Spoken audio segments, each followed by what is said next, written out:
All right, let's dive into some historical facts that are so bizarre, so out there, they sound completely fake. But I promise you, every single one is 100% true. We're talking about everything from a ship sunk by its own disguise to a war that was over in less time than it takes to watch an episode of your favorite show. Get ready. I mean, have you ever heard a story from the past that just made you go, no way, that can't be real? Well, that's what this is all about. Every single story we're about to go through is going to make you feel that way, but they all actually happened. First up, we've got a truly strange story from World War I. It's about a ship that was basically sunk by itself. Yeah, you heard that right. A tale of mistaken identity on the high seas. So picture this. It's World War I, and both the Germans and the British have the same sneaky idea. They take these big civilian passenger liners, bolt some massive guns onto them, and voila, instant warships. On one side, you've got the German SS Kap Trafalgar, and on the other, the British HMS Carmania. Two very similar ships, now enemies. Well, the Germans decided to take it a step further. The crew of the Kap Trafalgar, who were hanging out off the coast of Brazil, came up with this, let's call it a dastardly plan.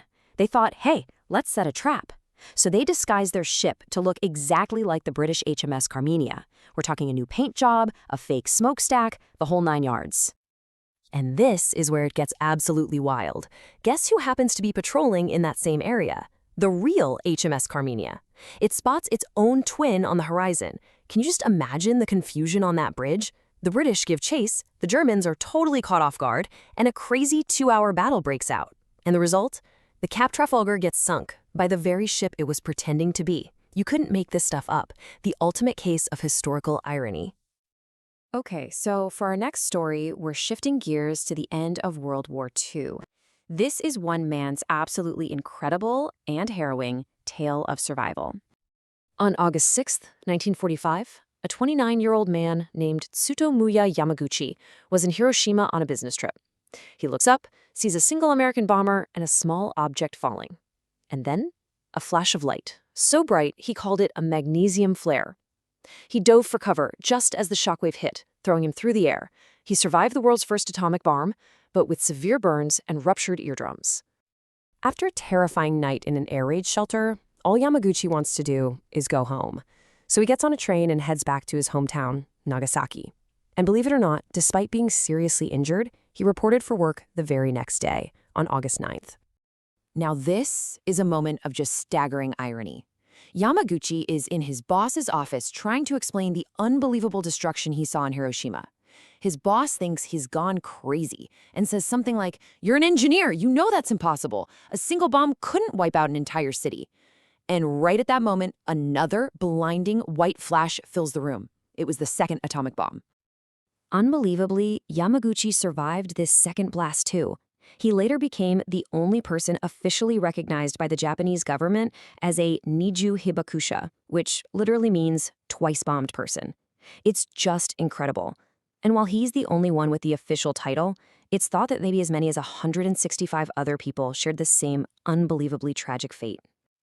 All right, let's dive into our next one. We're going way back to ancient Greece for this. It's about a modern medical theory that could change everything we think we know about the very strange death of a very famous king. So we all know Alexander the Great, right? The military genius who never lost a battle. Well, in 323 BC, at the peak of his power, he falls ill. He's only 32 years old. After 12 days of agonizing pain, he's declared dead. But then, something really weird happens. For 6 entire days, his body doesn't show any signs of decomposition, no decay at all. And of course, his followers took this as a sign that he was a god. But modern scientists, they have a much different and, frankly, a much more chilling theory. They think Alexander might have had a rare neurological disorder called Guillain-Barré syndrome. It's a condition where your own immune system attacks your nerves, and in severe cases, it can lead to complete paralysis while you remain fully, totally conscious. So, let's put the pieces together. The reason his body didn't decay for 6 days might not have been a sign of divinity. It might have been because he wasn't actually dead. The horrifying possibility is that Alexander the Great was fully aware, but completely paralyzed, unable to move or speak, as his own generals and friends prepared him for burial. Okay, moving on from the terrifying to the almost comical. Let's talk about the Anglo-Zanzibar War. You've probably never heard of it, and there's a good reason why. It's the shortest war in recorded history. So the year is 1896, and the place is Zanzibar. The pro-British Sultan dies, and his cousin immediately seizes the throne. The British Empire was not a fan of this guy. Their response was pretty direct, and not exactly subtle. They gave the new Sultan an ultimatum: give up the throne by 9 a.m. or face the consequences. Now, this pretty much says it all. The Sultan apparently thought the British were bluffing, but what he had on his side was a wooden palace and a few cannons.